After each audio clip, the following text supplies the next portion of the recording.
রাজ্যে শুরু হতে চলেছে ভোটার তালিকার বিশেষ নিবিড় সংশোধন কর্মসূচি বা স্পেশাল ইন্টেনসিভ রিভিশন। এই প্রক্রিয়ায় ভোটারদের নথি যাচাই করবে নির্বাচন কমিশন। আগামী 15 সেপ্টেম্বর থেকে 14 অক্টোবর পর্যন্ত বাড়ি বাড়ি গিয়ে সমীক্ষা চালাবেন বুথ লেভেল অফিসার বা বিএলও। ভোটারদের পরিচয় ও প্রয়োজনীয় নথিপত্র যাচাই করা হবে এই সময়েই। নির্বাচন কমিশনের নির্দেশ অনুযায়ী যাদের নথিপত্র অসম্পূর্ণ বা যাচাইয়ের তথ্যের অসঙ্গতি ধরা পড়বে তাদের নাম ভোটার তালিকা থেকে বাদ পড়তে পারে। 21 অক্টোবর প্রকাশিত হবে খসড়া ভোটার তালিকা। এরপর 20 নভেম্বর পর্যন্ত দাবি ও আপত্তি জানানো যাবে।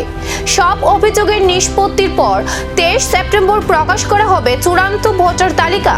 এই কর্মসূচি ঘিরে রাজনৈতিক মহলে শুরু হয়েছে বিতর্ক। যদিও নির্বাচন কমিশনের দাবি ভোটার তালিকাকে আরো নির্ভুল ও স্বচ্ছ করতেই নেওয়া হয়েছে এই বিশেষ উদ্যোগ। আপনার নাম কি চূড়ান্ত ভোটার তালিকায় থাকবে? উত্তর মিলবে আগামী কয়েক মাসেই। তাই সময় মতো নথিপত্র প্রস্তুত রাখুন এবং বিএলওর সঙ্গে অবশ্যই সহযোগিতা করুন।